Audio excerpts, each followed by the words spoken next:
Well, good evening, everybody. It is our favorite time of the week. It is virtual study group number 73 here on Tuesday, 7 p.m. Central. Boy, we were treated to a pretty good end of our 2021-22 season last night with the CFP National Championship game. So that puts a capper on the 2021 football season. But that just means we're in day one of Get Better season 2022. So Get Better season has 228 days in it because we have 228 days to go until we see the first kickoff of the 2022-2023 season. So I'm excited for it. It's going to be tough not having football every weekend, but this is where we really can set ourselves up for success in the upcoming season. And it starts tonight. So with us, as always, is our normal cast of characters. Brandon, Tuta, and Daniel's out there in the universe as well. So how you guys doing tonight? So that's great. 200 and some odd days to what, week 0? That's what I want to know. How the hell do you know that, Corey? Yeah. You know me, Tuta. I have just random pieces of fact like that. So it's 228 days, August 27th to 2022. Wow. Yeah. I like it. Interesting. Well, good. So what are you going to do with those 228 days is what we need to figure out. Good start here tonight. Right? Hopefully. I'm sitting on my butt until the next game. You're done? You're done. Get better season for some is recovery season for others. Right. So FCS championship. We had some folks that we looked at, or not looked at, but have shared ideas with. Yes, it was really cool, Brandon, to see. Yeah. So Jack Kuntz, who was at the New Orleans camp, right? Austin Wright, who was he went to Salt Lake City, but he was at another camp too, wasn't he? Yes, he was in New Orleans as well, I believe. Yes, as an umpire, and then a referee in Salt Lake. In Salt Lake, that's right. Got promoted. That's right. Yes. And then Lonnie Brickman, who worked center judge in the FCS championship game, he was at the Black Hills camp. So it was really cool to see those three gentlemen who we crossed paths with through pure officiating, and we got to watch them work at the highest level that FCS. I mean, has anyone? I don't know. Have any of us worked FCS championship? I know I have not. I have not. I mean, you spent a lot of time there, so. All right, Daniel. Okay, that's not what the point of this is. Well, I've been it positively. Okay, this went off the rails quick. I've never even worked at FCS playoff games, so I think it's amazing. Oh, I think it's really cool. Yeah. That must mean you must have sucked when you were in FCS.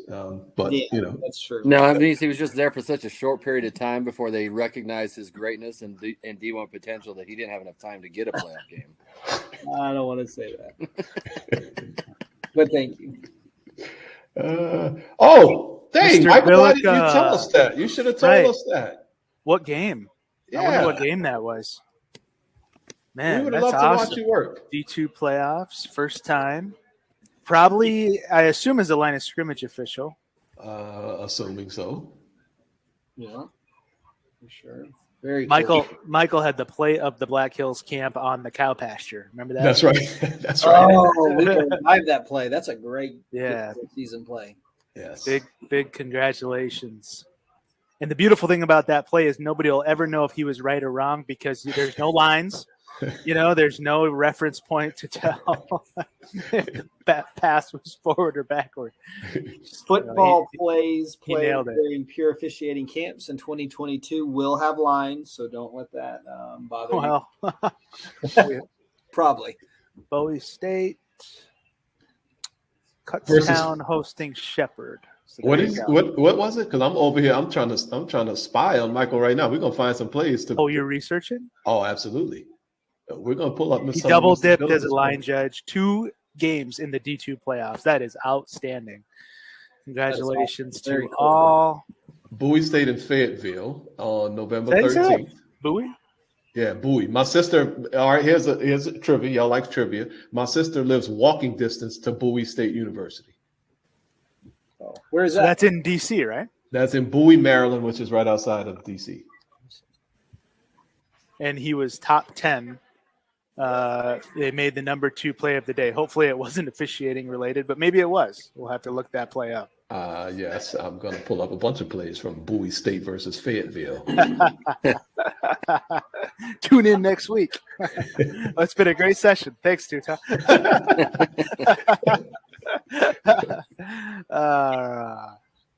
They had a Hail Mary. Very cool. All right, awesome. They had a Hail Mary. Very cool. All right, awesome. Well, let's go while you're doing that. Let's see. You want to change the order. So let's go to where's that game played? Frisco, Texas, I believe. Is that correct? Yeah. Yep. North of Dallas, isn't it? Texas, yeah. Yeah, DFW area. This was a play that just jumped out because we love to find these plays that become very difficult to cover, right? Very difficult to cover. We've talked a lot about those plays. I think we had a play from one of my games or several of my games, honestly, that provides difficult coverage. And this one jumped out too. So we're watching number 59, who's the left guard, goes to the second level. He's on, let's see, who's he blocking? I think he's still blocking a defensive lineman. But the confounding factor is that you have another lineman at the second level as well. Mm-hmm. So how do you want to do this? You want to talk through, just start with visual mechanics from kind of each position. We can put it up in the share. How do you want to go through this? Let's do screen share. What helps. All right, is that you? Or is that me? That's going to be me. Everybody's. I need some filler right now. Strap it in. Looking for some filler. Oh, here we go. Okay. Got it. Okay. So we know that this was Crew of 8. Crew did a great job, by the way. So we just saw this play because it presents a difficult coverage. That's what we're talking about. Don't really care what it is or it isn't. And I know that I actually had a conversation last week with somebody who was like, would you guys just tell us the answer? And, just had a good, healthy conversation about we're not really too interested in the answer. First of all, we're nobody's coordinator or supervisor here. Right. So we don't tell people what or what not to call. And it'd be kind of bad for us to say this is a foul or this isn't, because what about all the things that lead up in that specific league or that specific week of preparation? So who are we to kind of, against officials? Now, if it's rules based or there's philosophies to support it, that's one thing. But judgment is where we tend to kind of shy away. So just had a really good, healthy conversation with one of the peer officiating members last week. But it was funny too, Tyson. Would you guys just tell us what to call or not? Not going to do it. Not going to do it. And one of the reasons promised him we wouldn't.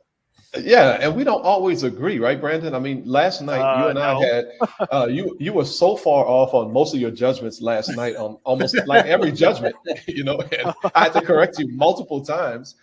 So it doesn't make sense for us to try to tell someone what a foul is and what it isn't, because especially if you're telling, right? Because Brandon has no idea what a foul is. So anyway, how about we do this? We haven't gone through the basics in quite some time. How about we talk about just initial keys? And it's very interesting because this play presents a new mechanic for 2022. Is that correct? And it's very relevant to the play. So I think that's a great place to start. Exactly. So now, Mr. Daniel Young, am I correct that you're no longer going to work this wing back, whether he's in or out? Yeah, that's right. So, okay, that was succinct.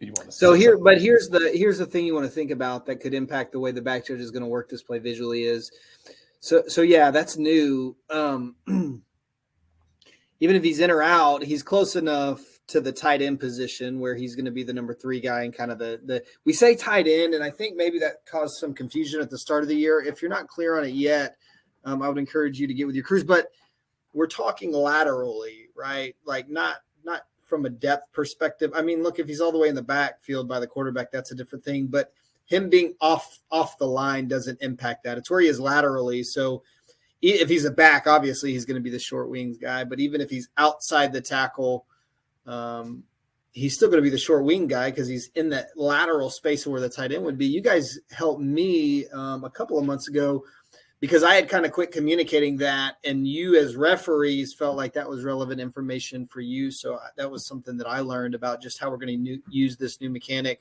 over the course of just conversations that we've had. But here's the thing about this play specifically, guys, is that this number 2 receiver has a whole lot of space at the snap. I mean, there's not even a safety. I don't know if this guy up here in the logo is going to walk over to him and get head up at least, but there's not even anybody head up, much less pressed. So the back judge is going to have some freedom here to peek somewhere and have a better idea of how this play is going to evolve. And so for me, it would end up looking through this right tackle and into the wing back. So that's kind of where I would start the play visually. Cool.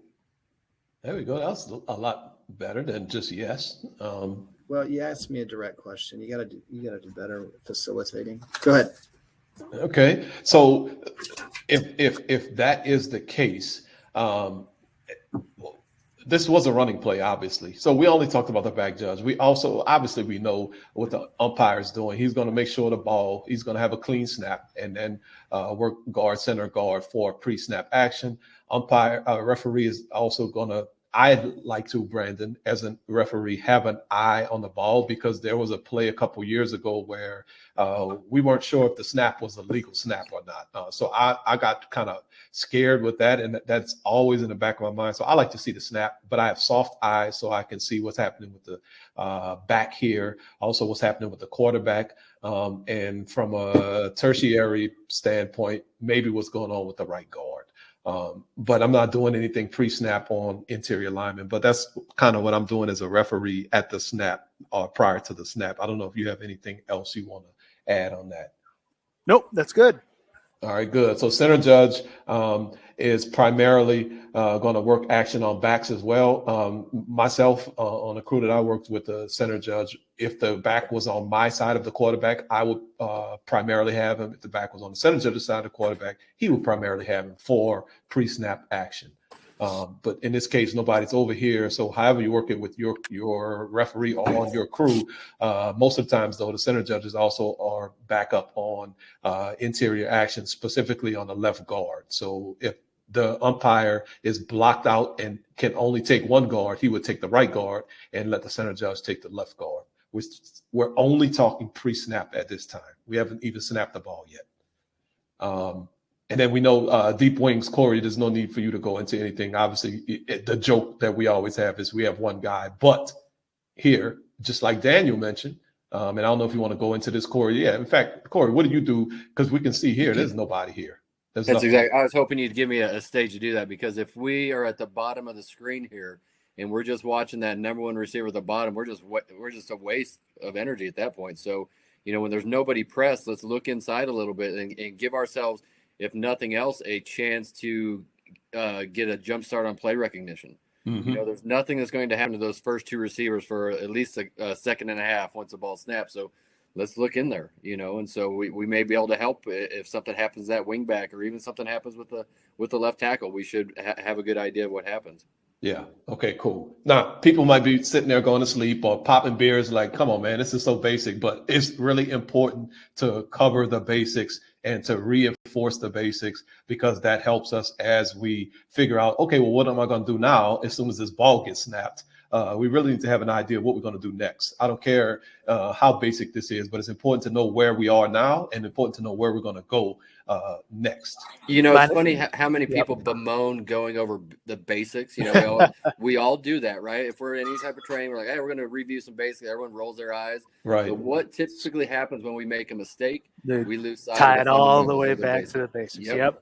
And line of scrimmage at the top. We know your initial responsibility is the back. So, but be prepared, right? You get a pass read, you get a RPO read, then help us at the second level and in the belt area. Yep. Unless the back becomes immediately threatened. Yeah. Okay. Well, let's snap the ball. How about we do that? Good. And we see still at the bottom, there's nothing going on. The number 1 nor number 2 receiver has anything going on with them. So we are getting a pass read. I guess I would call this a pass read. Totally. Yeah. I think in this day and age, this is pretty classic RPO, really. I mean, because you've got some second level thing developing down here right? Just at the plus 49, whoever's helmet Mm-hmm. that is. Mm-hmm. So I would correct me. We would probably ask our umpire to be immediately focused right there. Yes. We need to know what's going on. And shoot, you're speaking in here, right, Brandon? Yeah, that's it. Yep. Yep. So that's where we need the umpire to be working at this time.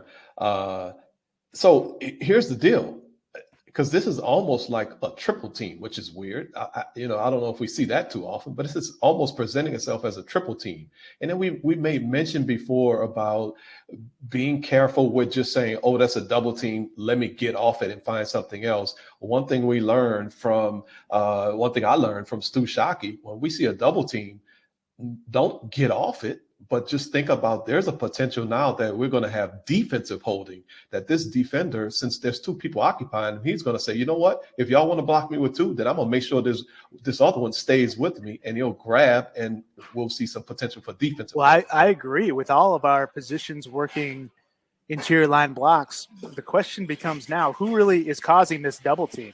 I mean, right. Is it the guy in white jersey here trying to actually block, or is it yellow trying to hold him up? Right. And you can hold him up legally or you can hold him up illegally, but we got to see it. Right. Okay, now here's my next question. And Daniel Young, I'll put you on the spot. Your initial receiver, Key, who still has no one pressing him, is starting to angle towards the inside. Can you talk about what are you thinking about now at this point in time? Well, it just depends. So I agree that this is presenting as a run pass option. And so it's really going to be kind of a part of this is field, because the way that the Whitehead, the guy you see the white helmet at the 49, you guys were just talking about him. Yep. Given where my vision started, that really, even though you got to be careful, that makes me feel run a little bit. So that's going to be helpful in this case. Because like you said, the guy that would be my primary key, the receiver, is going to now come to the inside. So I'm going to have some awareness of when he starts to threaten this defender for either reason. Either he's a wide receiver and now he could potentially be fouled as he's en route, or he could do a couple of different things illegally trying to block this guy that's on the C right here in the logo. Yeah. So I'm not suggesting that I need to go directly to him at this point where we have it paused right now, but I need to have a feel and a sense that he is now angling back towards the center of the formation.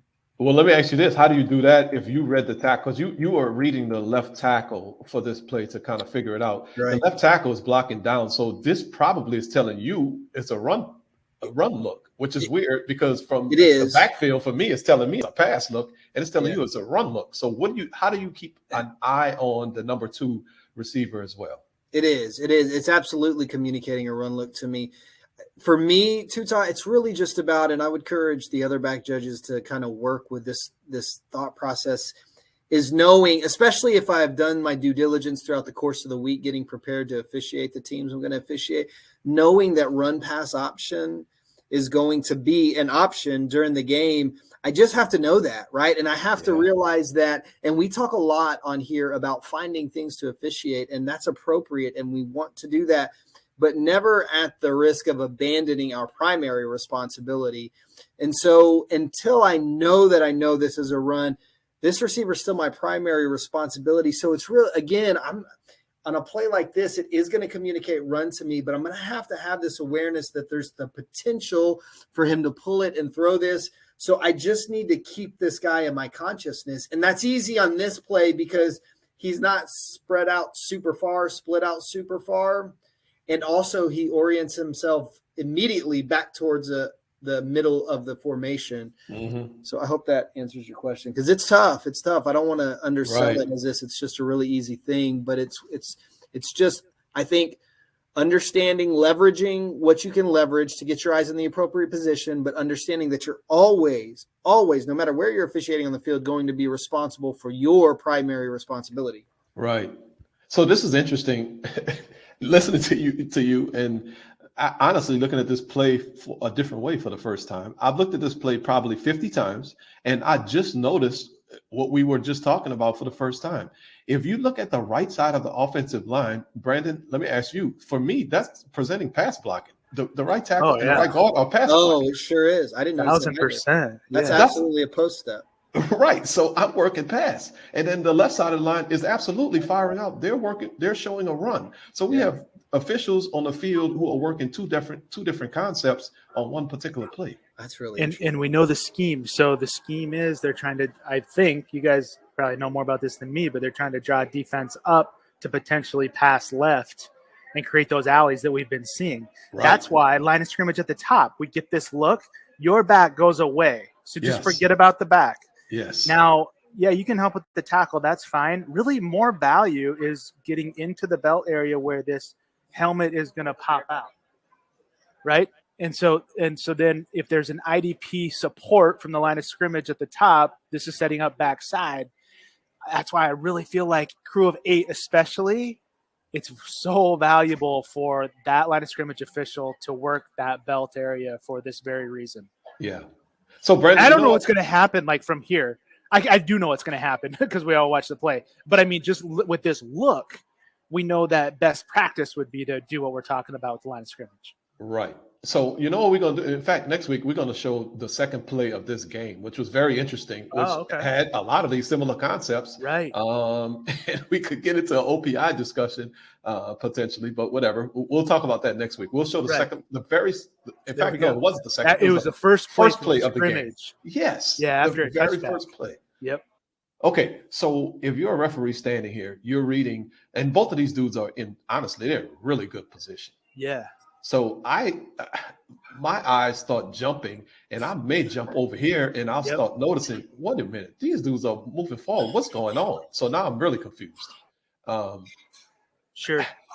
For sure, I guess, but for sure we're working both guard and tackle to the right, for sure. Yes, but they're both of them are in very good position, right? If you can jump over and have the ability to switch back if something happens, that's great.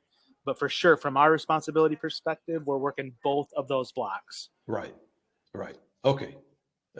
Let's keep going. Okay. Now we're starting to have some serious consternation, maybe from the umpire position.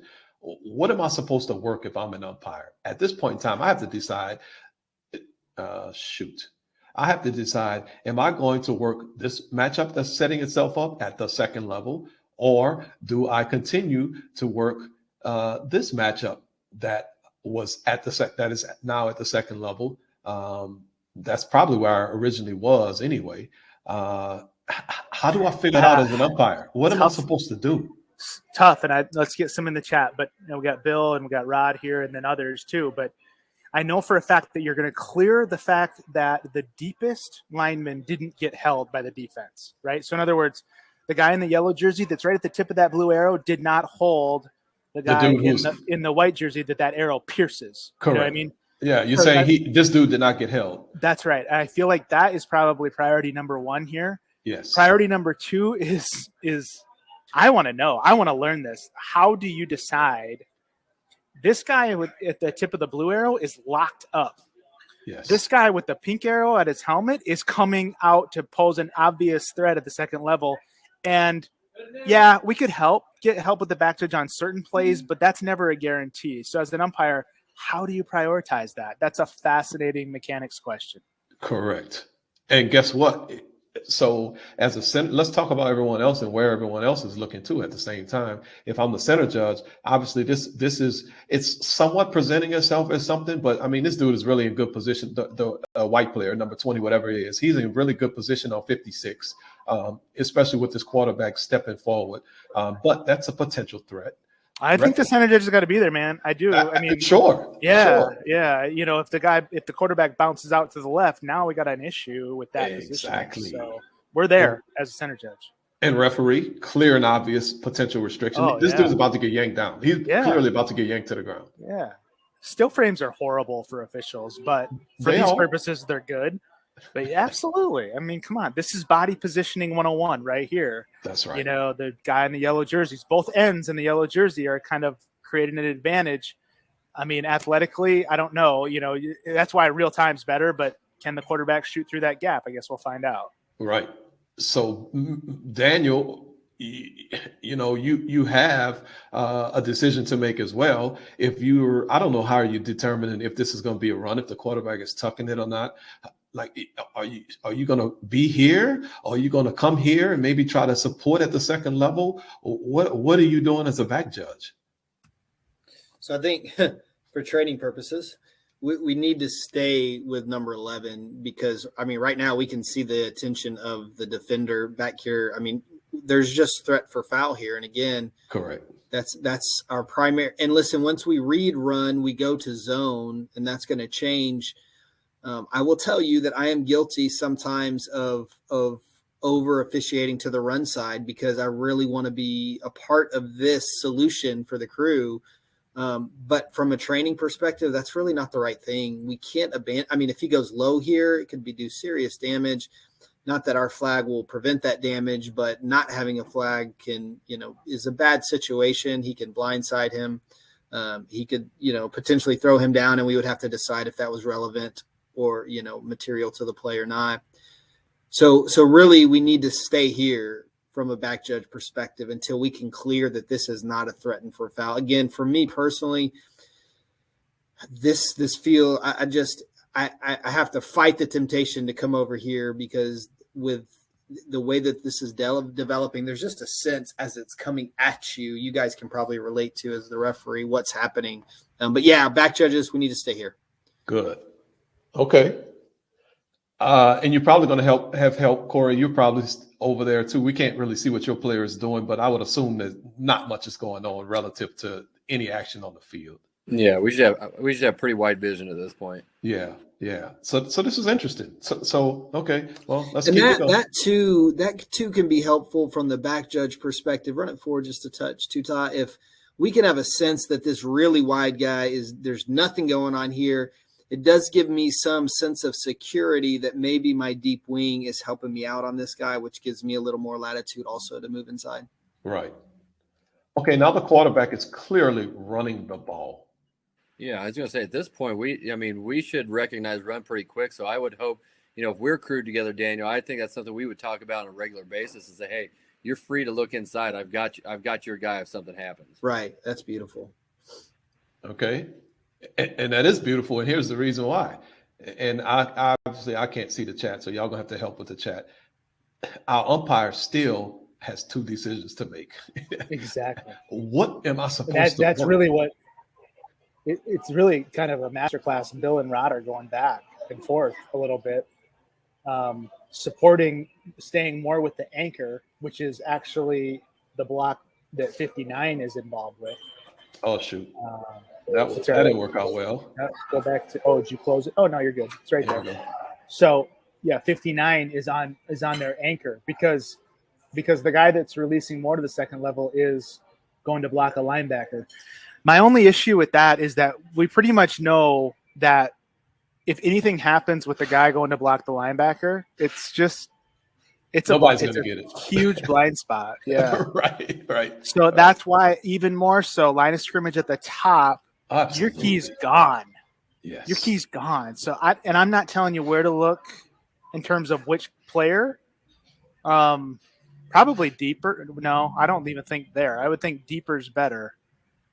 Because and I know we're working run now. So here's the risk. And I want to discuss this too. The risk with the line of scrimmage is once you start to feel the quarterback tuck the ball and start to run, we know that as line of scrimmage officials, we got the spot and we want to start to look for the ball.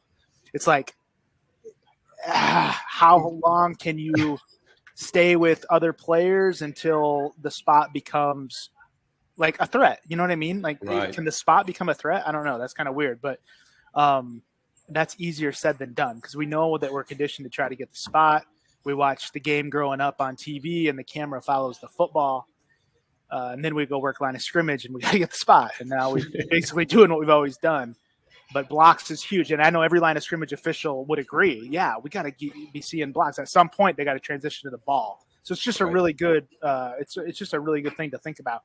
Because we also saw in this game and other schemes, Tuta, is where the quarterback could easily get up to the 50-yard line, which was the line of scrimmage, and pop the ball right over the top. Oh yeah. So are we looking down? Are we looking for the ball, or are we really supporting the second level in terms of IDP and even OPI that we've talked about? It's such a great play. Right. Yeah. And it also just, hearing from Bill and Rod, that's a conversation that back judges need to be a part of too, especially, as you get to the part of the year where you really start kind of forming as a crew, if you're new, because I feel like in past conversations I would expect the umpire to be on the deeper, the second level block, which may or not. I'm not playing the result of this play, but that could impact where I go visually as a back judge. So knowing that they're going to be on 59, if we're going to be working together throughout the course of the year, that'd be important information for me to know. And watching these kind of plays and going through this process just is a really, really important part of just preparing to officiate the season. Okay. I want to make one more line of scrimmage point. If anybody says in this day and age that they're just going to be looking at the tackle, we've talked about that, right? As a line of scrimmage guy at the top, you don't have the tackle. Okay. So you don't have the tackle. If the tackle happened to be the guy out at the second level, threatening everybody, that's fine. But we don't want line of scrimmage people just going snap, tackle, back, and then absent the back, staying at the tackle. That's right. That's done. No, that's fine. Now listen, there's going to be a lot of camps held and clinics held this offseason where that advice is given. And I just want everybody to get on board with us. And if you want to challenge, that's fine. I mean, we don't care. We're just trading ideas. The line of scrimmage guy does not own the tackle, period. Unless that tackle is a threat. Right. So what you're saying here, Brandon, as this quarterback steps up, this is the tackle sitting right here. Yeah. Why would the line of scrimmage official be working that far in the backfield? And in days past, we did because it was like snap, tackle, back. Okay, I don't have my back. I go back to the tackle. And that worked then. But the game has changed, right? Yes. And we see why. We've got 2 and almost 3 linemen, at least 2 yards downfield or more. So that's why we just got to change. So, okay, that's enough. I think it's safe to say that interior linemen are now all over the field, way more than they used to be before. Absolutely. So we just can't think that we're going to look in one area and find all 5 of the fat dudes, as we like to say. They're all over the place. So we can't just sit there and whatever. Okay. Really well said. Okay. Let's keep going. Okay. So let's the punchline on this play is we ended up with a huge OH right here. And the question is, who is supposed to see it? Yeah. How, does the umpire, is he wrong for looking here? I would say absolutely not. He's not wrong for looking here. It's a second level block. He has to work that. Totally. Is he wrong if he ends up looking here and then we end up with a foul here at this level? I would say maybe not either, because both of these are second level blocks and we know the umpires work in second level blocks. So this play was just really interesting, and it really illustrates the need for all of us to really figure out, how can I expand my vision to help the crew as best as possible without being restrictive on my thought processes on I have snap, tackle, back, or I have guard, center, guard, and then leave it at that. That's too simplistic. My guy. Yeah, exactly. That's too simplistic for us. So the point of this play was, who's supposed to see it? We don't know. Talk amongst your crews. I think we can see that the line of scrimmage official would have a good chance to get it if he expands his vision. We heard from Rod and Bill working the anchor. They would probably have a good chance of getting this. Would the back judge get it? Daniel talked about why he would be working the number 2 receiver at the bottom, because he had a clear and obvious threat. So this play presents itself. It's a very complicated play. Can the referee expand his vision to see this? And Brandon, I guess I'll rattle myself here. Let's talk about from the referee perspective. Yeah. My last game, the quarterbacks both scrambled a lot downfield. Mm-hmm. So I was constantly working to get an angle on contact on the quarterback. And I realized, looking at this play, if my singular focus is contact on the quarterback, then I'm probably not giving myself an optimum chance to best help the crew. Because I literally was only looking for, okay, what's the best angle so I can see contact on the quarterback? Well, right. What about this grab right here that 59 is doing? Why can't I work that? Yeah, you know, and the end zone shot behind the referee, and of course, once you know it's there, it's easy to see it. But right.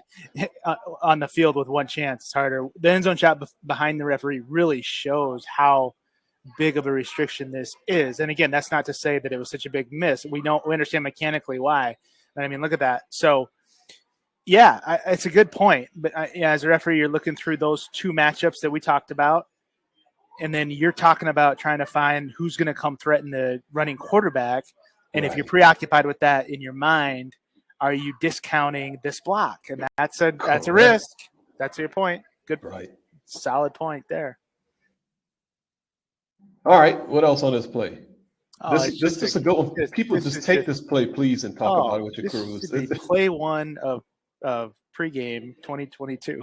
Right. Of course, we'll probably say that a million times over, but I mean, this is just a great visual mechanics play. It really is. Corey had a lot of good nuggets, you know, talking about and you can do a lot of what ifs then. Okay, put everybody off. Put the guy at the top. And I don't know, Corey, if you see opposite trips, is that guy usually pressed like this? But what if he's not, right? So then could you get your field of vision into here? That's interesting, you know. Yeah, I mean, I wouldn't say there's any typical or not typical if it's trips, you know, to the field side. I mean, sometimes you're going to see this guy press, sometimes not. So ideally, if this guy was off like the guy at the bottom, yeah, we can help with this all day long. Yeah, I mean, second level point of attack running. We got all deep officials and line of scrimmage in there.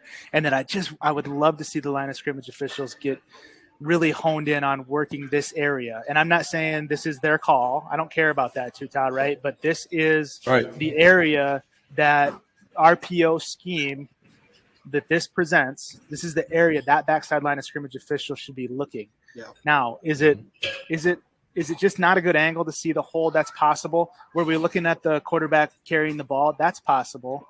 Could we see the block and the quarterback carrying the ball? Yeah, maybe. But it's not just going to happen. I mean, we've got to keep working as these plays present themselves. Quarterbacks are only going to get more athletic, by the way.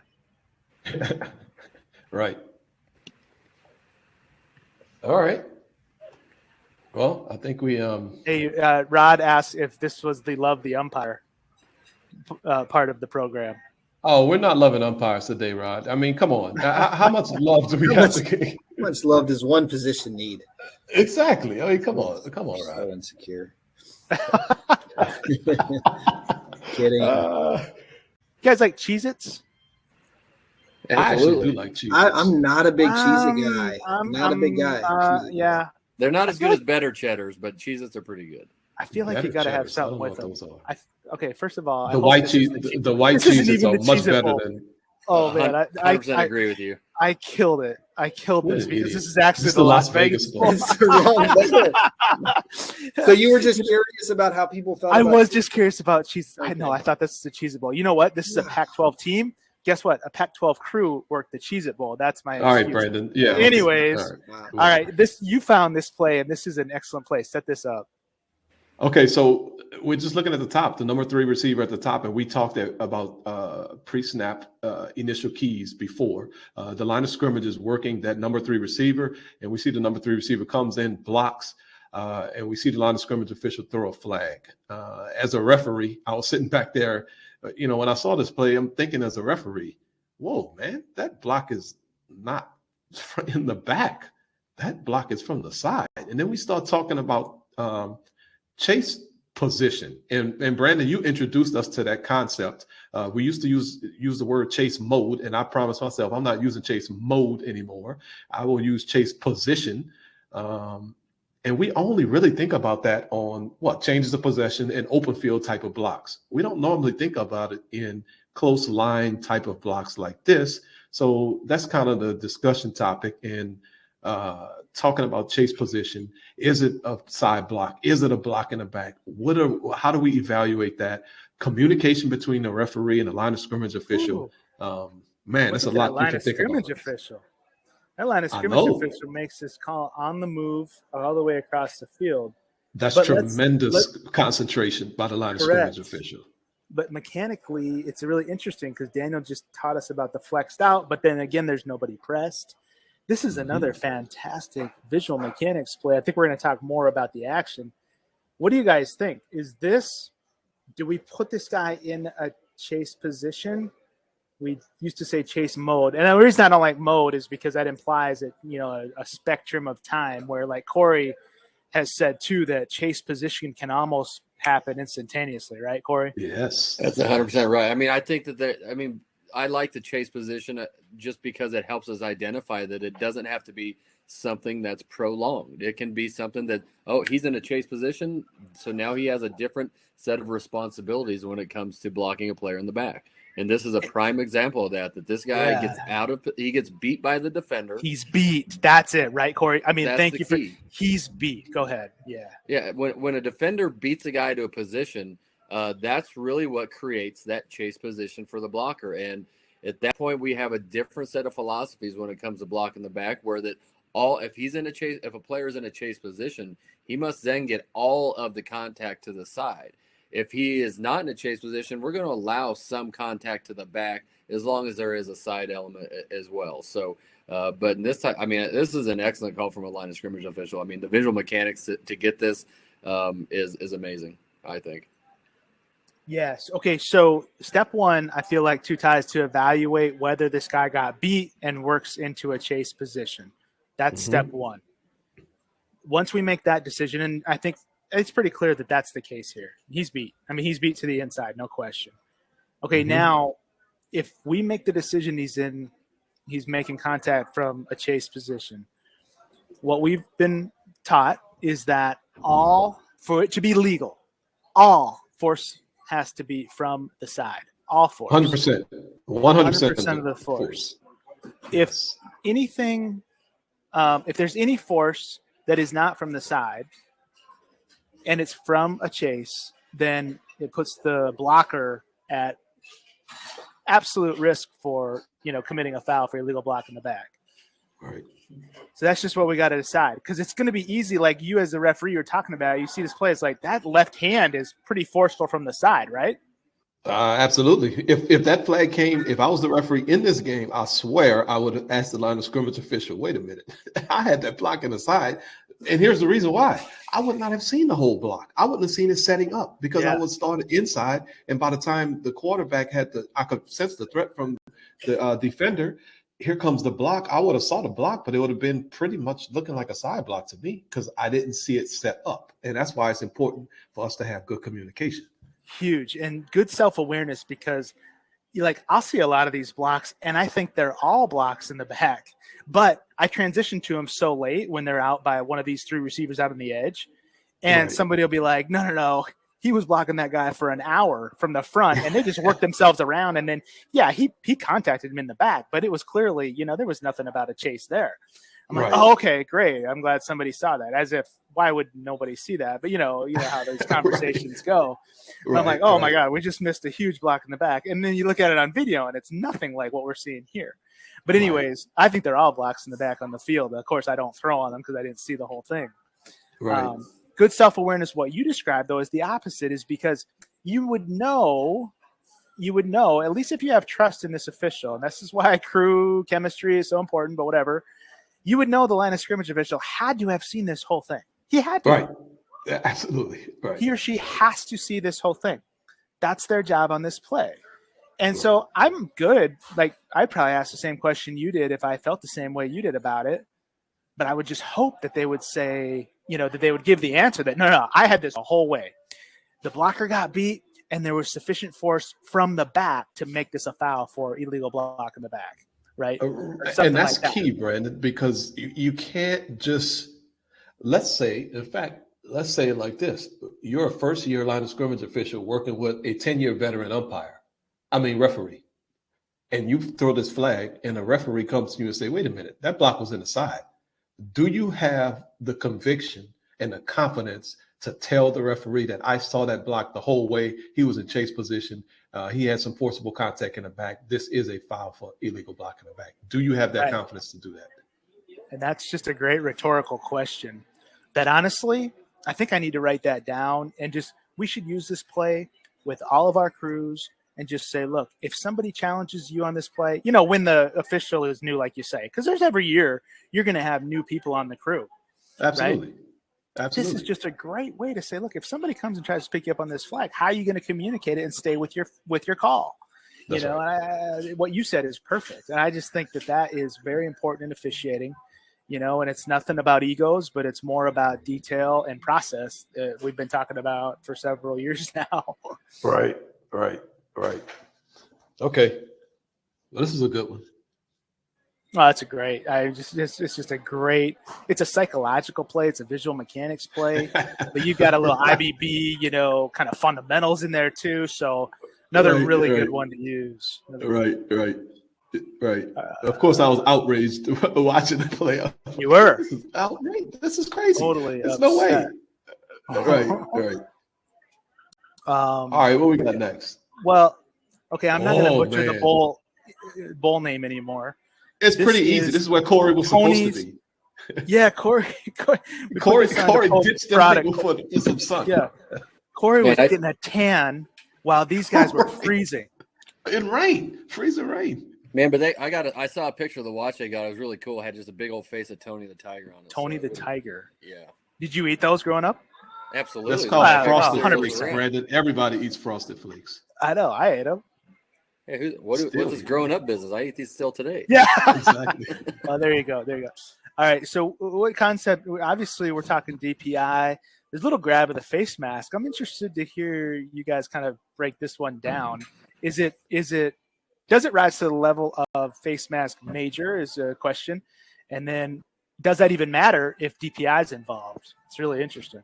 Right, Corey. You kind of talked about this a little bit last week. So it would be cool to hear your perspective on this play.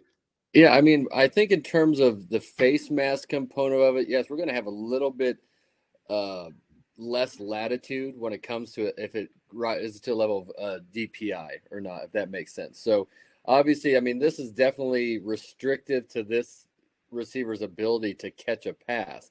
Now, on its own merits, is this enough to throw a flag just for a face mask? Say this is just, the ball's not in the air and there's, these two players are going down the field. That could be left up to some discussion because it is quick, but at the same time, it also turns the player's head. So, but when it comes to DPI component, I'm going to have a much stricter interpretation of that because this is taking the receiver's eyes off the ball. And if that isn't restriction, I don't know what is. Right. So let me ask you this. What if you say, I got both? This is a face mask and this is DPI, and then the dude ends up catching the ball. What do we do then? Well, then, if we consider that the face mask component is what the DPI was and we catch it, then I would probably report a face mask. Because then we can add that foul on. And even if he doesn't catch it, I think we're under 15 yards here. Yeah, we're just under 15 yards. So, maybe the face mask component is a better call because it gives a bigger penalty. Okay. Well, I'll see where would you ever come in and say, I have 2 fouls on number 5. I have DPI and face mask. Man, I don't know if I would do that. I mean, that's almost like saying you have holding and DPI because one converts to the other. So do we use that same philosophy that we have face mask that converts to DPI? I don't think I'd come in with both. Yeah, I don't think so. I would guess if they were maybe two totally separate actions, because this is really just one action. Yeah, without the face mask, there's nothing. Right. Which is interesting. Yeah. So what you're saying is there could be some type of grab of the face mask early in the route, right? And then separately from that, you could have some type of not playing the ball DPI or whatever DPI. Right. Or switch the order around. Yeah. Some DPI and then afterwards a face mask. And then maybe we could say, okay, these are 2 separate fouls. So in that case, I think it would be really important to say that. Yes. Here I can buy that it's all the same action. So you're just going to go with one or the other. In that case, yeah, I like if you're just going to go with one or the other, I like defaulting to the face mask. But here's the thing. Does everybody agree that is, sufficient for face mask major? And that's not what we're here to debate. I would just want to say this. If there's any doubt if it's sufficient or if it's more of incidental in your mind, then you would probably just want to stick with DPI because you already know Correct. the restriction is there that rises to the level of DPI. Correct. You see how I'm working? It's a foul. I mean, right? Right. That's not the debate. We don't want to get in the habit of calling face mask major when there's debate whether it's incidental or not. But if it's also DPI and there's doubt about if it's a major face mask or it's just incidental, then go to DPI. But if it's clear and obvious major face mask, probably stay with the major face mask. It's really interesting. And if it's two separate actions, call both. I think the principle and initial question out of Corey about did you ever report? I think if we have it's really how even though it may buckets, if we have some distinct, then obviously, as you guys said, we can have two fouls. I think that's a good. Dan, you're all jacked up for me. I don't know if Brandon or Corey, if y'all hear him like that too. No, it was choppy on my end too, Two-Tone. Okay. Dan, you might want to log back in. We didn't catch any of that. Which, honestly, considering your past comments, that might be a good thing that we didn't hear any of that.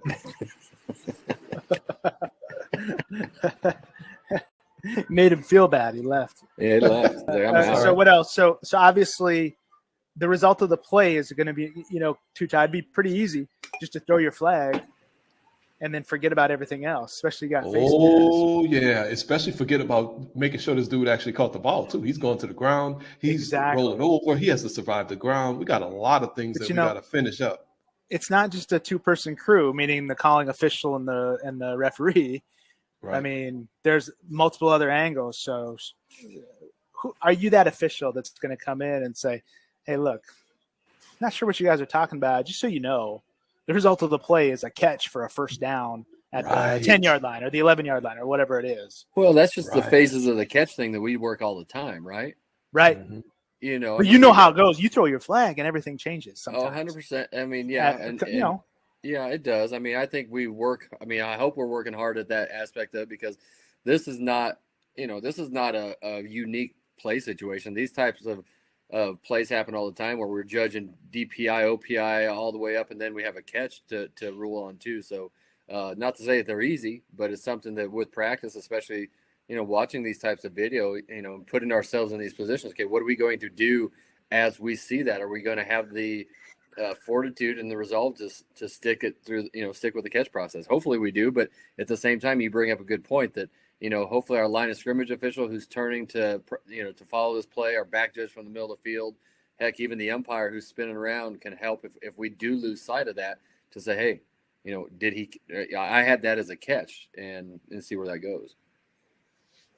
Yeah, and we're harping on everybody for efficiency. So referee would be easy. You get the preliminary signal of a face mask. You just pop the microphone on, Tuta, you announce it. You nail your announcement and everything, and then you turn the video on Monday morning or Sunday afternoon or whatever it is, and oh my gosh, totally misenforced that, And all we have to ask is one simple question: what was the result of the play? And if you don't, I know that I've made a mistake on a personal foul by the defense where we didn't really properly consider or interpret the result of the play, and that's all it takes. That's really all it takes on these is to ask the question, and hopefully it's the referee, but it could be somebody else. But it's got to be somebody. That's the point. It'd be great if it's the calling official. Quite frankly, it very seldom is. So right. Frosted Flakes, anyway. Wait, what happened about Frosted Flakes? What did you say, Daniel? Were you knocking Frosted Flakes? No. Yeah, don't do that. Easy. No, I mean, Tiger. Tell me the Tiger isn't an entity. Isn't he a character? He's like a mascot, or he's a spokesman for Frosted Flakes. How does he get to sponsor a bowl? Well, Jimmy Kimmel sponsored a bowl. I don't know if y'all saw the Jimmy Kimmel LA Bowl. I don't know what that's about either. Yeah, probably about money. That's probably what that's about. Right. Maybe we should sponsor a bowl next year. We might. Appreciating bowl. That would. Oh, hang on. Somebody call that one guy. Yeah, I don't think our VSG members would appreciate that because we would probably have to up the rates. Yeah. Oh, really? Yeah. I know what this bowl is. This is the Alamo Bowl.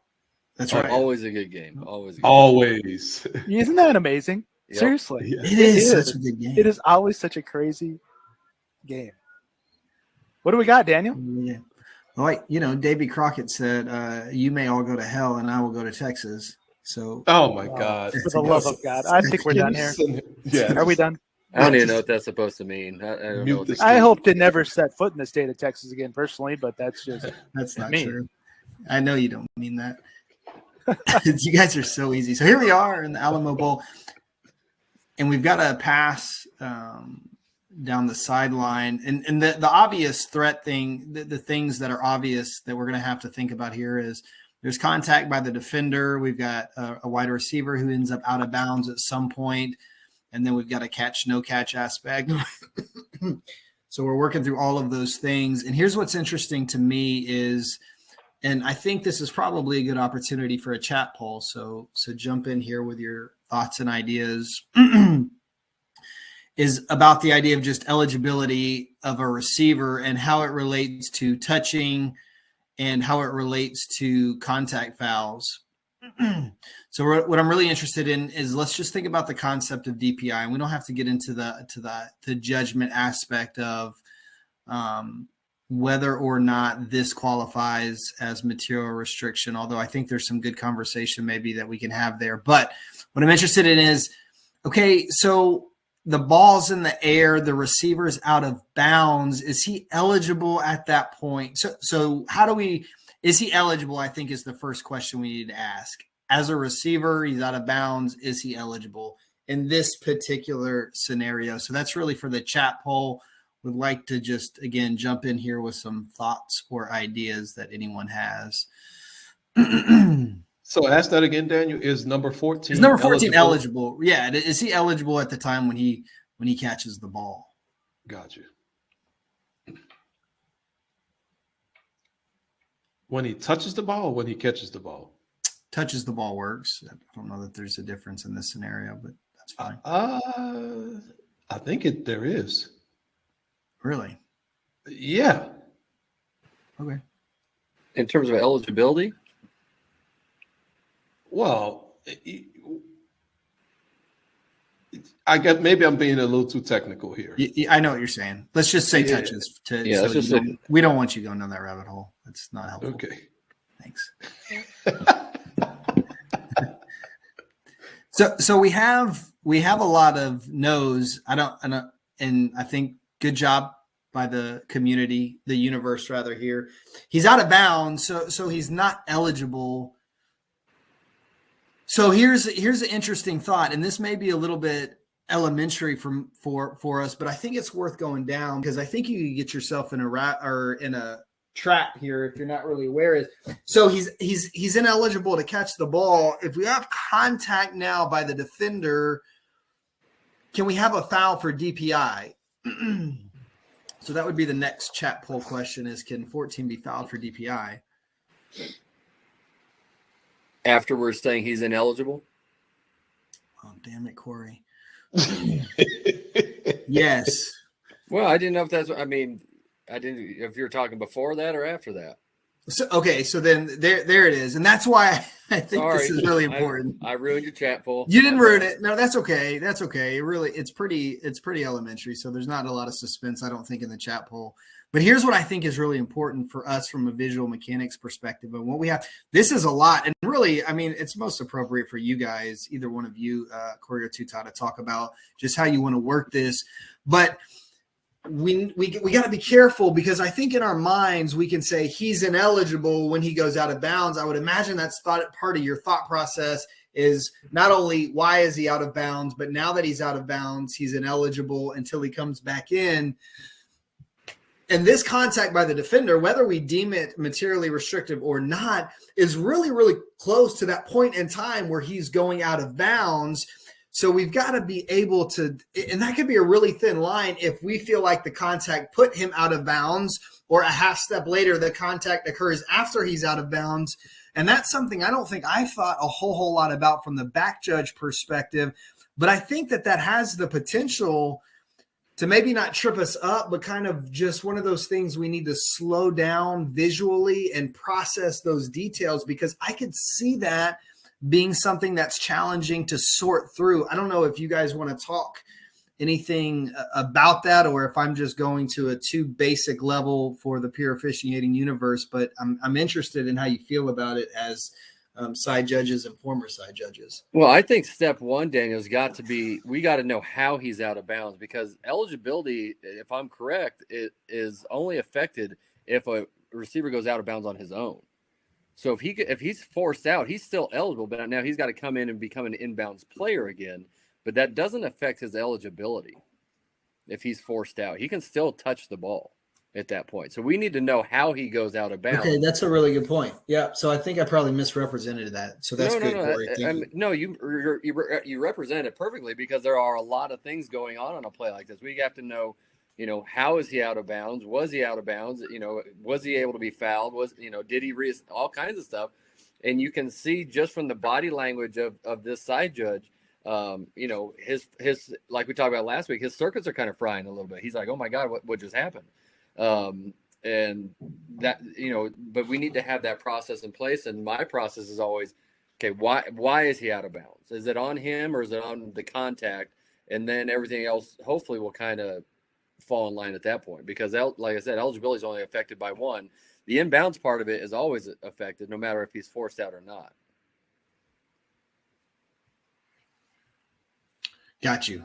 Very good. So then I think the other part that's worth talking about is, and we've had this conversation before, Corey, but about the idea of force out versus contact putting him out, because we default to that force out language, I think, because we just used it for so long. Is that really, in your mind, the best way for us to think about it, as a force out? No, I mean, back in the day, I know when I came up through in officiating, it was any contact, we're going to, absolve the receiver for being out of bounds. But I think we've kind of grown from that, especially in the past couple of years, that, we want to see an actual change, some type of a force delivered by a defender that makes that receiver go out of bounds, versus just, scratching him with his pinky toe and saying that forced him out. So I don't know if that entirely answers your question, but yeah, I think we want to see, a kind of a reroute for that to be a force out, and not say that receiver is just using the sideline as an escape route.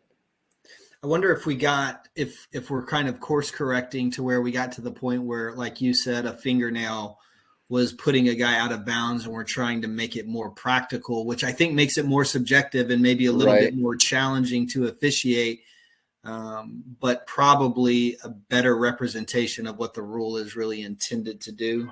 Yeah, there's probably something within the middle. I think we still want to, if I'm working a play, I think I definitely will probably err towards the side of, giving him the force out, just because, I think that's the most consistent way to do it. But at the same time, I want to make sure that it's not just that pinky toe thing. So would you guys say, from somebody who's never worked this, though, a receiver running a go route at full speed, it's really not going to take a whole lot of contact to rise to the level of, rerouting the receiver. Of course. Right? Yeah, of course. So I think maybe that's where that came from. It's like, wow, was it enough contact or not? But if you see a reroute, forget about how much contact it was, right? Yeah. Just put it in the camp of out due to contact. Right. And I think, in this situation exactly, and, we can have a basket for everything. So you compare this to, the contact right at the line of scrimmage, where a receiver's trying to get away from press coverage,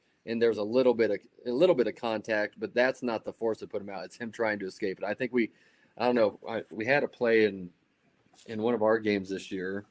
I don't know if we discussed that one or not. It would have been a good one to compare, but yeah, there are definitely different areas of the field where the amount of force would have a different outcome. And so then, as a just to finish the concept of the catch, He's in the air when he first touches the ball, and then we have a body part down in bounds. So how does that work relative to our catch, no catch process? I think that's good for the chat poll. Aha. We don't have a foot down in bounds. We're in the air when we touch the ball. It looks like the right elbow touches down in bounds before any other body part. We have firm possession. We maintain firm possession throughout that. So I think that's a good one for the chat poll to chime in on also. So I won't give the answer away this time. How's that? That was a bad question, Corey. You did us all a favor. That was kind of my question 3 chat polls ago, or was it 17 chat polls ago? Dan? Yeah. I lost track. That was what my question was. This one right here. We've only had 3. Okay, so settle down. Okay. All right. Counts.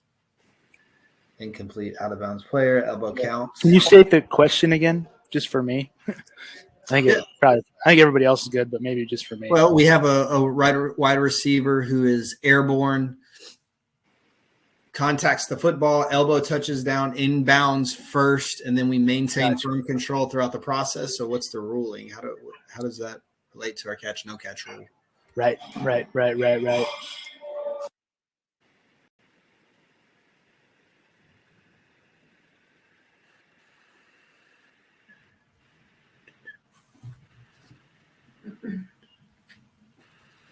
So Seth brings up, Daniel, where were we going to go? But Seth brought up the playing the ball aspect as it relates to I wanted the receiver out of bounds.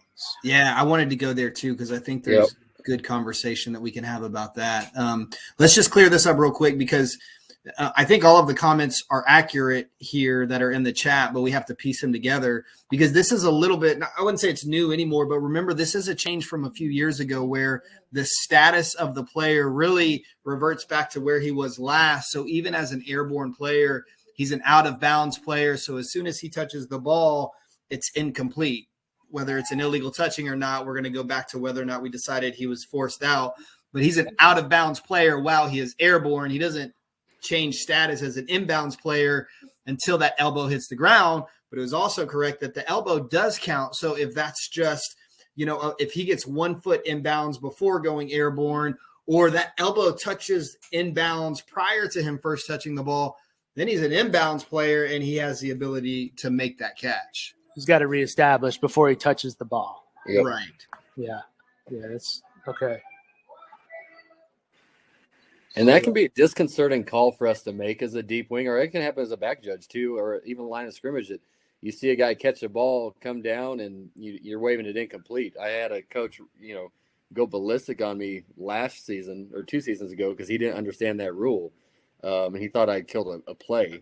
And I was like, "Well, coach, your guy was out of bounds." So that could be. That's because this very play used to be in college rules a catch. Yep, 100%. This would have been a catch a few years ago before that rule change. 3 or 4 years ago, yeah, maybe 4 or 5. And like Daniel said, the status is where the player was instead of where the player's going, which is what it used to be. Okay, so let's talk about this concept of DPI and a potential cutoff, because I don't know about you, Corey, but this is a really challenging call to make from the back judge position because the cutoff is often a subtle act. Yep. And we have to be careful about this idea of without playing the ball, because an element of playing the ball is certainly looking for and finding the ball, but I would also suggest that looking back towards the ball doesn't always equate to playing the ball. And so that makes it really, really tricky because, and then the other piece of it, Corey, that can make it hard is when do we look and start to play the ball relative to when the contact happens? And then I would suggest that maybe this is an interesting question, I think, for our overlap. We talk a lot about with DPI, or I'm sorry, rather with targeting and the process of the catch. If we say that the receiver is forced out, if you're the side judge here and you've got him forced out, does that automatically mean that we have to have a foul for cutoff?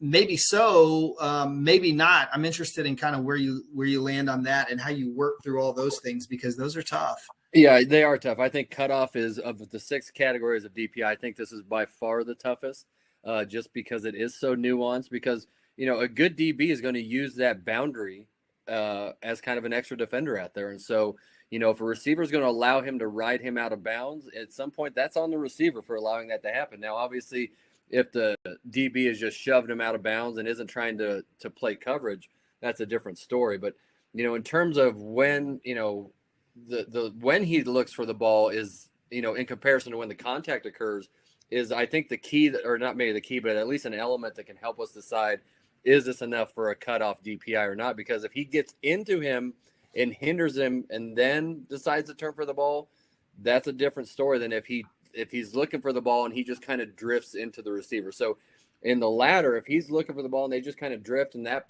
forces him out, I don't think we're going to have a foul for DPI there. But if he gets into the body of the receiver, forcing him out, and then turns for the ball, I think we have a much stronger case for DPI at that point.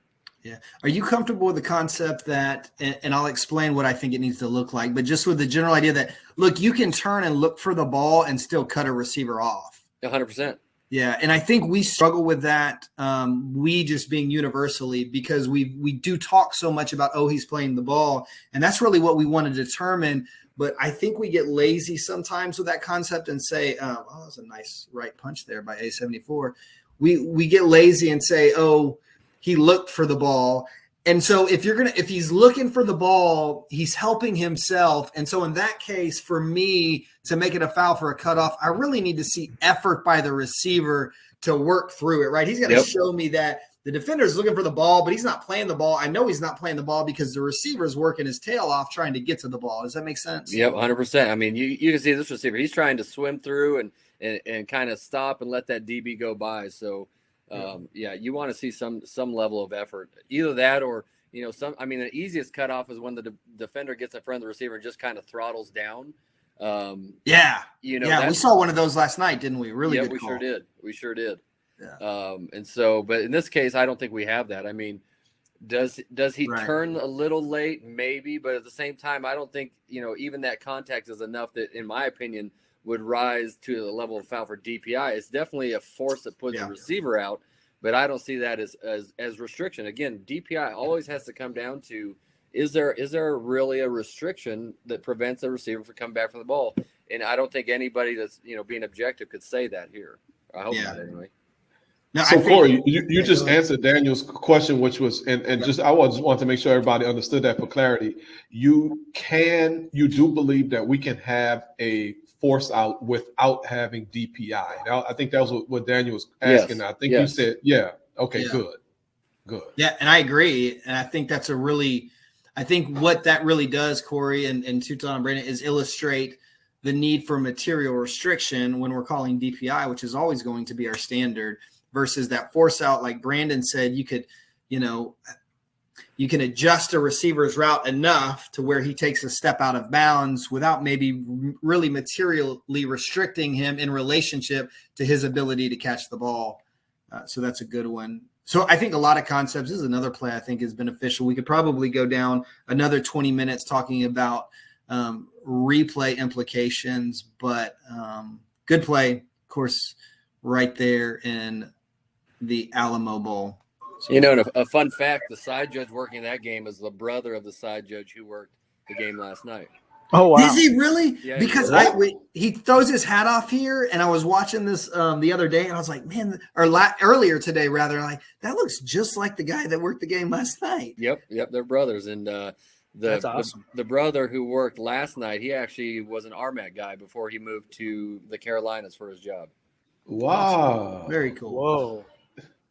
Very cool. Dang, that's some serious stuff there. Huh. Those RMAC guys got to make us question the crew's credibility. Yeah, well, absolutely. You never know. Although the first four referees of the CFP National Championship game all came from the RMAC, you know that? Oh wow! Oh, that's pretty good trivia. I mean, it's for like officials. Normal people wouldn't care, but they were like the first. How many? The first four. You had Scott Novak. You had, not in any particular. You had Scott Novak. You had Terry Lydon. You had Land Clark, and then you had Greg Burks. Wow. Cool. So the discussion in the chat before we move to the next play is about OPI. I I was forced to give up my cards, Corey. So I'll let you and Daniel talk about OPI action on A14. Yeah, we briefly kind of touched on it. I mean, he's trying to fight.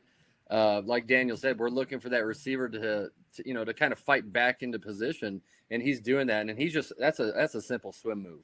He's just kind of he's altering his stride to get around. There would be nothing there that would even that wouldn't even hit my radar for OPI. But that's me. I'll let. Daniel. I think. Don't you want to different? I know this is not my topic, but don't you want to differentiate between a swim versus a significant hook or push? And it's tough, but I was glad he said that. Yeah, I think what we really see is a defender whose momentum just continues to carry him where he's already going. I think it's a little bit of an optical illusion because he swims and that defender keeps going. I think to suggest that really light touch with the left hand throws that defender into the ground. I'm not buying that if that's what he's trying to sell. All right. Well, Brandon, there's one more play. There was one more game before yesterday. Well, then let's go to the play of the game, shall we? Oh, my God. What a play. I don't know if it's the play of the game with football people, but for us it certainly wasn't it? The play of the season. I'm going to go with the play of the season. All right. 12-13. That's only 25 points in the fourth quarter. What's going on? This is a nothing play. Nothing Quarterback play. maybe pass fumble. The ball's clearly out of bounds. Move on.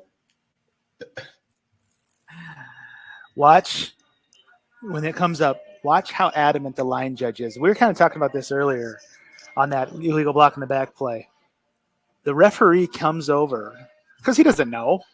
The referee has no idea what the result of the play is. That's what he's fishing for, right? Right. And the referee's, you can read his lips, forward fumble out of bounds. The line judge says no. And he points his finger and he says, the defense recovered it inbounds. It's their ball this way, or whatever he said. This is an excellent case of communication in the biggest spot possible, basically. Yes. And just, how about owning your position? It's really easy to just say, this ball's going out of bounds, whatever, and not even seeing this. I mean, the line judge saw this. That's great discipline by the line Oh, judge. my God. Yeah. And nobody else blew the whistle on the crew, so we've talked about that. Mm-hmm. The referee has a really quite the judgment here, doesn't he?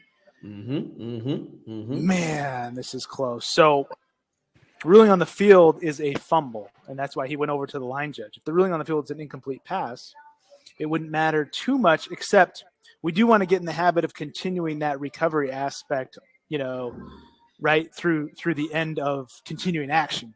And we've talked about that as well. Is that just a replay thing, or is that at all levels? What do you feel? I think we need to finish every play. I think we need to finish every play. I agree. So, who's the line judge? Who cares what the referee rules? Finish this play. Yes. And that's what the line judge did. So we talked about that. Referee's going to rule fumble. All right. And all of that is going to stand. So what do you want to talk about? I mean, there's so much to get into. What I thought was outstanding was the referee was very proactive, not only with the line judge, who was then proactive to him right back, which we love, but then the referee had the presence of mind to also get the information about the potential for an eligible receiver in the area. Mm-hmm. Remember that? Mm-hmm. Mm-hmm. And so he was ruling fumble, and he had that in his mind. He gets to the result of the play by communicating with the line judge. And then however he must have communicated to somebody else, is my guess, or maybe he knew it. I don't know. He also then makes the announcement, something to the effect of there was no foul on the play for intentional grounding because the ruling on the field is a fumble recovered by the defense. It's first down Alabama. The ruling of a fumble is under review. Mm-hmm. And it's like, that's amazing. Right. I mean, that's amazing. It's the fourth quarter. Do you ever get the sense that, as the game goes along, we kind of prioritize less and less about being really good in all the detailed aspects of the game? Well, that didn't happen here. Whatever your answer is to that, that didn't happen here. We were all circuits go on this play. Right. All circuits go. And look, you could look at the play, and I think you could make the case it's an incomplete pass. Is that correct? Doesn't matter. The ruling on the field is a fumble, and you can't prove that that ruling was wrong. And so they went through all the process steps that you need to go through that are very hard to hit, quite frankly. They went through it all, and they nailed it in the fourth quarter of a 1-point game that, oh, by the way, was the national championship. Just an incredible performance. I mean, we were just nuts about this play. So Brandon, go back to okay, let's just break the play down from how can we work it? How, when we see this play next, how can we make sure we nail it the way Dwayne and the crew nailed it? Starting with the referee, you mentioned pass fumble. Obviously, that's just a judgment call. We just got to figure out, okay, was the hand empty? Was it not empty when it was coming forward? But let's move beyond that. Talk about the intentional grounding aspect. How do we determine if this does end up being a pass? How do we determine if the quarterback's arm was impacted or the quarterback's throwing motion was impacted by the defender? Did he start? You know, what is your thought process on that? I'm not going to start giving answers away. But how do you work that? It's all about the timing of the contact by the defender. So in this case, we clearly see the defender gets to the quarterback, makes contact before the throwing motion starts. And so then, you know, it's really on the quarterback. We tighten down, letting them ground the ball. I mean, yeah, if he's outside the pocket. So if he can get the ball beyond the line of scrimmage, right? If he can get the ball beyond the line of scrimmage, we're fine. There's no questions asked. But if he doesn't, then it's really got to get into the area of an eligible receiver. So since contact by the defender was before the throwing motion started, you can see that right there. That arm is draped all over the quarterback. So now we basically put, kind of in slang terms, we put the quarterback into a category of now, okay, when he's throwing this ball, if he's throwing it away, he's just dumping the ball. Right. So from outside the pocket, he's either got to get the ball beyond the line or he's got to get the ball like within 5 yards of an eligible receiver. Yes. So okay, so good. So at this point in time, we haven't even worked past fumble yet because he hasn't done anything, right? Correct. But we do know that if he throws this ball, he has to get the ball beyond the line of scrimmage or into an area with an eligible receiver, because we're not allowing the defense to quote unquote buy him out of intentional grounding, because the contact by the defense occurred before he began his throwing motion. Is that what you're saying? Right. That's exactly right. I mean, the only way you could buy him out is if there was like almost another defender who like batted the pass, right, you know, and then completely altered the flight. But the flight of the ball really isn't altered. I mean, it is obviously. I don't think the quarterback meant to do any of this, but it's because of the play of the defense. Right. And since there's no like batting of the pass or, I mean, second contact to the arm, you know, clearly the throwing motion starts clearly after contact. Okay. And so it's all on the quarterback. 100% on the quarterback. Good. Okay. So now we see, you know, and Dwayne worked the quarterback to the ground well, which is great. We remember we talked about that before on VSG. We can't just start wandering our eyes as soon as the ball goes away and start looking at the ball. We need to make sure that quarterback is not fouled on the ground or as the defender is taking him to the ground. So he worked that. Now, you know, you look up, there's a dude standing out of bounds with the ball. Well, it's pretty obvious the ball went out of bounds, right? Yeah, absolutely. And at this point, he's clearly making his decision of going fumble. Right. Okay, so he's decided, yes, because he threw a beanbag. Do you use your beanbag, Brandon? I think this would be a good one to use it. Okay. You know, especially because you see the ball basically ricochet forward. Yeah. What we've really ruled here is the quarterback pushed a loose ball forward, since we're ruling fumble. And if you had the presence of mind that the ball was forward and you're ruling fumble, well, then you know that by rule, especially with the guy holding the ball out of bounds, you know that it's very likely the forward fumble out of bounds is going to come back to the spot of the fumble. So that's why the beanbag would be good in this situation. And we can always get help from whoever.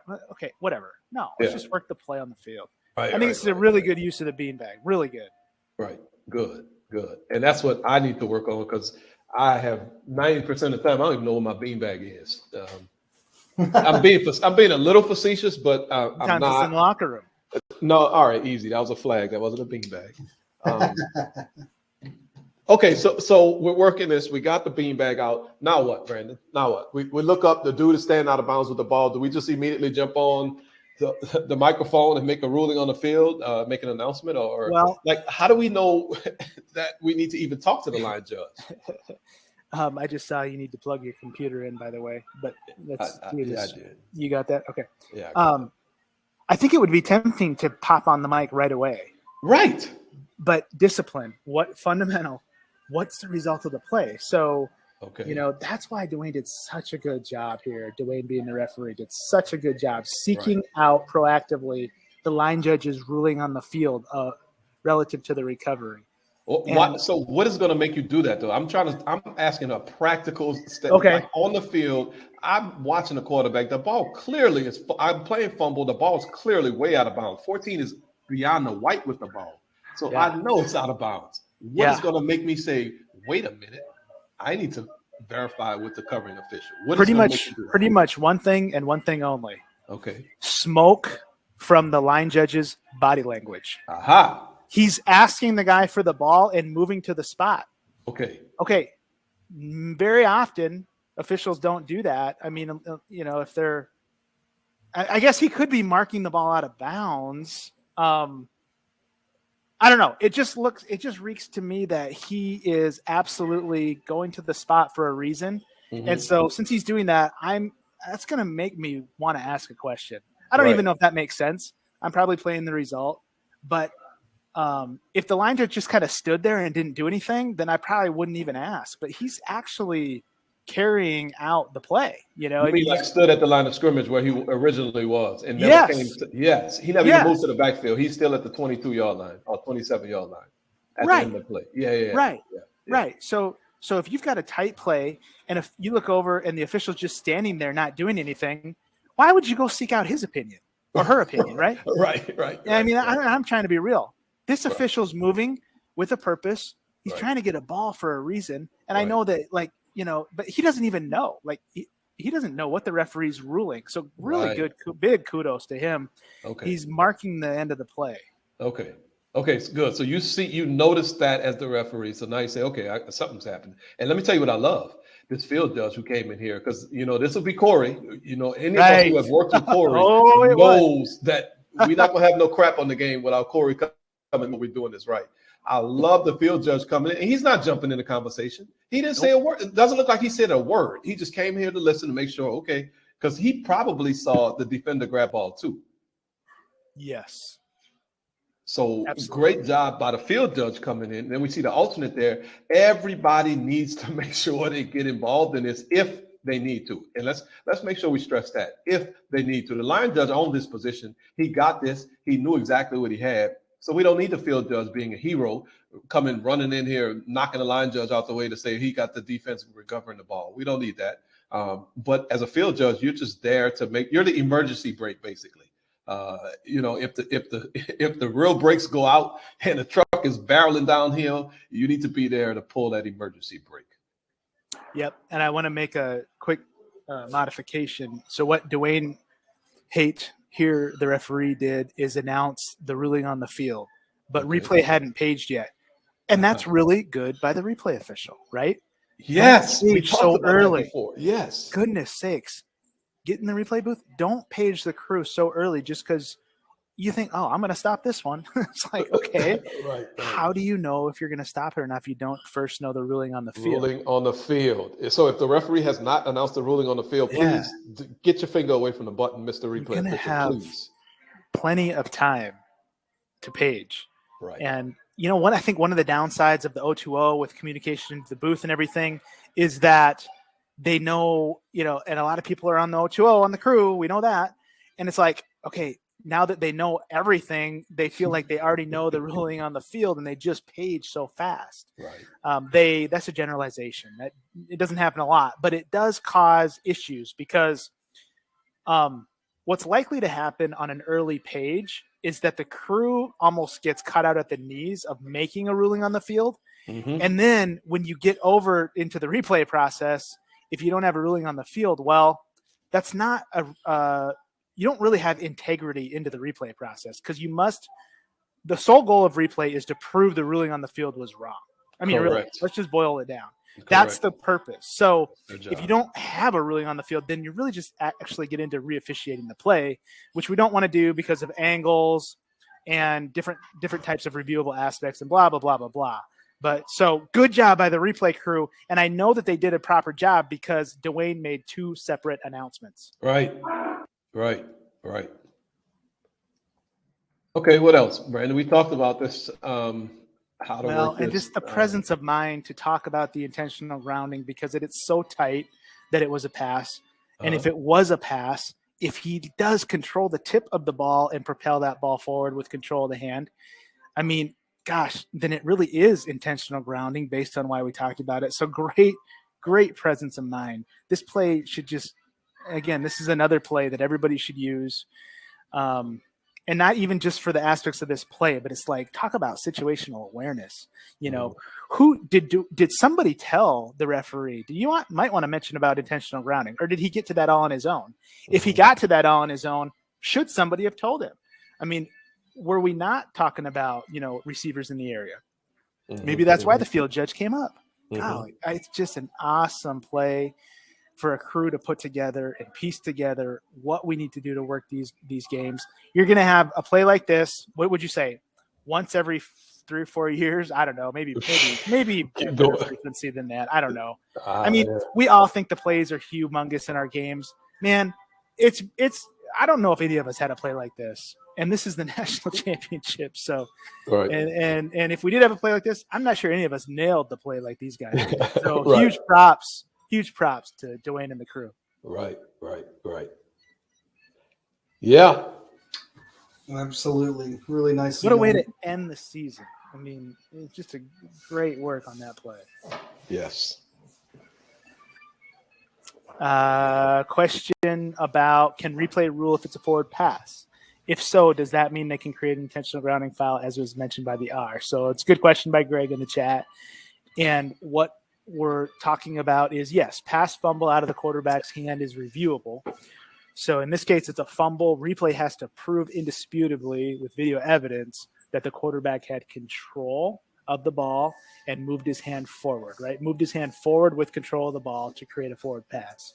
So if they can do that, then we can put an intentional grounding foul on only if the referee announced the intentional grounding aspect before going into replay. And that's key. So you can't create a intentional grounding foul out of thin air. Just, okay, after reviewing the play, the ruling, is changed to an incomplete pass. You can't all of a sudden say, oh, and by the way, now that we've looked at it on video, we're going to rule intentional grounding. No. And Brandon, from a technical standpoint, the reason is because a receiver in the area of a pass is not a reviewable element. Perfect. So the instant replay official cannot determine if a receiver is in the area of a pass. And obviously that is what we determine, the determination for intentional grounding. However, you know what? I just thought about something. Or even if he's outside the tackle box. I know. I just thought about that. Is where the pass landed, is that reviewable? That's not reviewable, is it? No. Pass beyond the line of scrimmage. A player beyond the line of scrimmage. Touched beyond the line of scrimmage. Only if it was touched. So, so they can't even get into it from that aspect. No. Yes. Pocket, I guess tackle box to be technically correct. Where if the pass crossed, no, unless it was a player who touched the pass, then they could say, get into it. Where did he touch it? Gotcha. Yeah, but that's So that's exactly why. Right. Yeah, so that's why, Greg, why replay can't create intentional grounding, because that will be using judgment on a non-reviewable element of the game.